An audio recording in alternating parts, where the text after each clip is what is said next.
국내 중견 철강 회사인 세아베스틀에서 근무하던 36살 노동자가 3년 전에 스스로 목숨을 끊었는데요.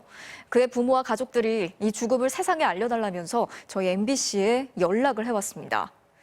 계약직으로 입사를 해서 정규직이 됐고 승진까지 앞두고 있었던 그는 자신이 왜 죽음으로까지 내몰렸는지 25분 분량의 영상과 마지막 글을 남겼는데요.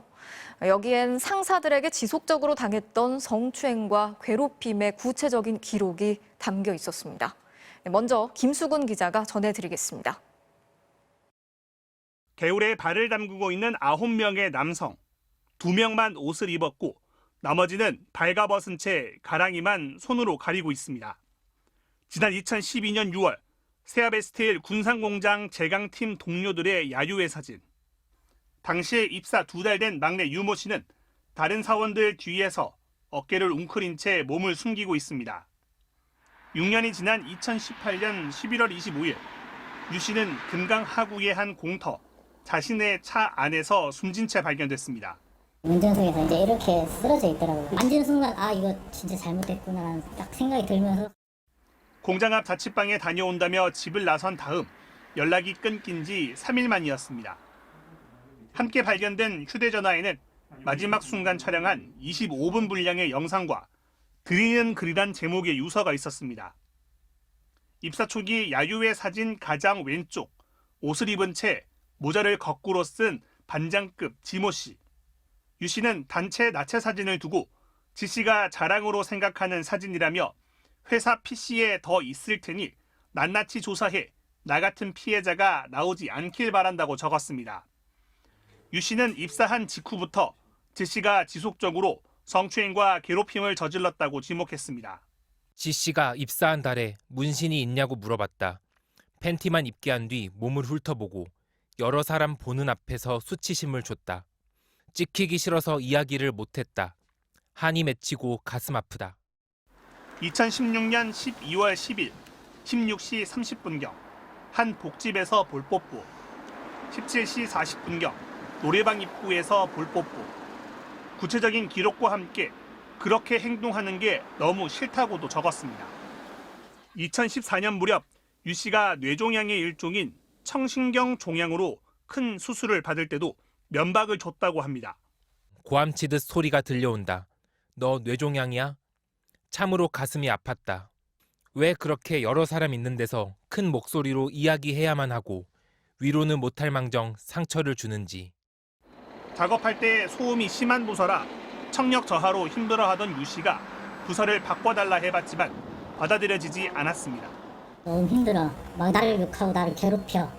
이 정도 선에서만 이제 가족들한테 얘기했지 디테일한 건 얘기하진 않았어요. 상황이 그렇게까지 심각한지는 아무도 몰랐죠. 야유회 사진 가운데 역시 옷을 입고 있는 선배 조모 씨. 유 씨는 조 씨에 대해선 왜 이렇게 날 못 잡아먹어서 안 달랐냐, 성기 좀 그만 만지고 머리 좀 때리지 말라며 강력한 처벌을 원한다고 썼습니다. 인사팀 송모 차장에 대해서는 절차대로 쓴 연차를 문제 삼거나 귀는 잘 들리냐 확인하면서 귀에 체온계를 강제로 꽂았다고 했습니다. 세아베스틸에서 일한 6년간 당했던 일들을 낱낱이 적은 유 씨는 쓰레기 같은 벌레 때문에 고통받지 말자며 후배들에게 남긴 말로 글을 끝냈습니다. 얼마나 맺힌 응어리가 컸으면은 자기가 당했던 안 좋은 기억들만 얘기하고 그냥 그런 선택을 했겠나 저는 싶은 거죠. MBC 뉴스 김수근입니다. 고인의 충격적인 유서 내용은 회사 측의 조사에서도 사실로 드러났고 또 다른 피해자들이 있다는 것도 확인됐습니다. 그런데도 회사 측은 관련자들이 잘못을 뉘우치고 있다면서 고작 정직 3개월 처분을 내렸습니다. 이어서 손하늘 기자가 취재했습니다. MBC가 입수한 당시 사건 조사 보고서입니다. 세아베스틸의 의뢰를 받아 한 노무법인이 한 달 동안 관련 직원 15명을 상대로 조사를 벌인 결과 유서 내용은 대부분 사실로 드러났습니다. 관련 직원 5명은 상관인 지 씨가 신입 사원들을 모아놓고 문신 검사를 하겠다며 옷을 모두 벗게 했다고 일관되게 진술했습니다. 유 씨의 입사 동기는 지 씨가 문신 있는 사람 있냐고 물어서 유 씨를 포함해 없다고 답했지만 사람들이 다 있는 곳에서 팬티만 남기고 옷을 벗게 했다고 구체적으로 증언했습니다. 심지어 지 씨는 부서 야유회에서 찍었던 나체 사진의 경우엔 수년간 회사 컴퓨터에 보관하고 A4 용지에 출력해 신입사원들에게 보여주기까지 한 걸로 드러났습니다. 벌거벗은 사진을 공용 컴퓨터에 저장을 해서 다른 사람들이 볼 수 있게끔 만들어 놓고 자랑처럼 보여줬다고 하더라고요. 신입사원들 들어오면은 이거 봐 하면서. 지 씨가 회식 자리에서 취하면 습관적으로 남자 선후배들에게 뽀뽀를 하고 욕설과 폭언을 했다는 사실도 밝혀졌습니다.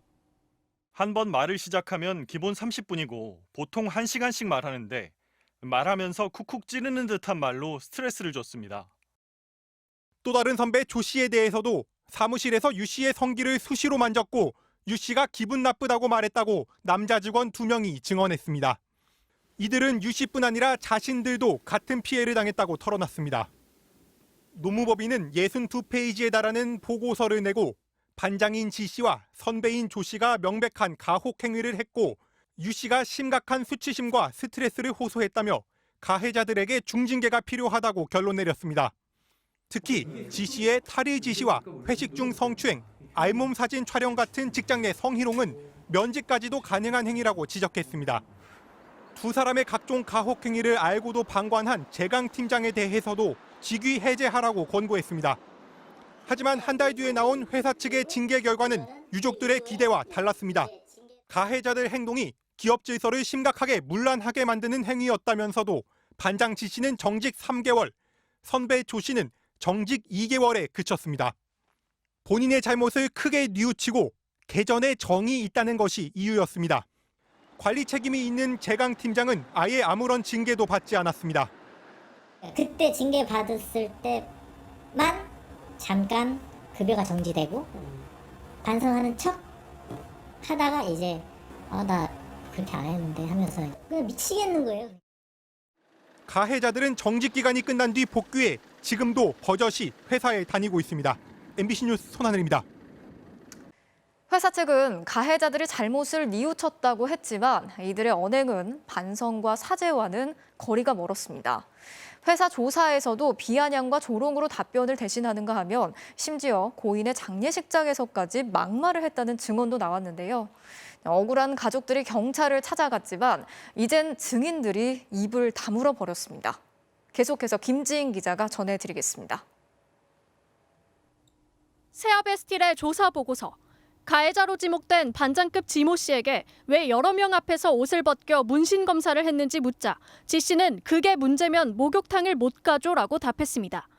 야유회의 알몸 사진은 공차고 더워서 물속에 들어가려고 벗은 것이지 자신이 시킨 게 아니라고 주장했습니다.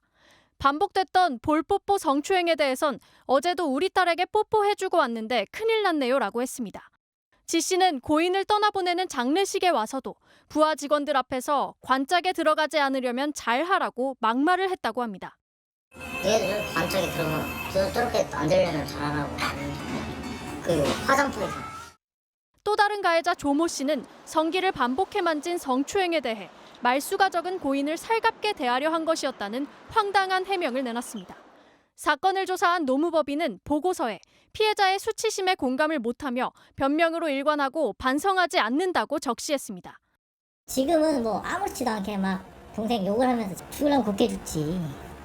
왜 이렇게 나를 힘들게 하느냐. 이런 식으로. 작년 1월 근로복지공단은 유 씨의 죽음이 직장 내 괴롭힘으로 인한 산업재해가 맞다고 인정했고 유족들은 지 씨와 조 씨를 성추행 등 혐의로 경찰에 고발했습니다. 하지만 수사기관은 오래전 일들이라 공소시효가 지났거나 증거가 충분하지 않다며 이들을 처벌할 수 없다고 결론 냈습니다. 회사 조사 당시에는 증언을 했던 동료들이 여전히 세아베스틸에 다니고 있어 제대로 협조하지 않고 있는 겁니다. 증언을 하셔도 좀 핵심적인 거에 대해서는 말을 좀 회피하시는 분이 계시고 왜 죽었는지에 대해서 이유라도 알 수 있게 좀 도움을 주셨으면. 가해자 지 씨는 MBC 취재진의 연락에 답하지 않았습니다. 선배 조 씨는 2018년 당시에는 분위기에 휩쓸려 잘못을 시인했을 뿐 사실 잘못한 게 없다고 답했습니다. 사과했던 이후요. 사회적 분위기가 정말 이상했어요. 그리고 2018년도 인트 사건으로 그거를 이용한 건지 잘해준 것밖에 없습니다.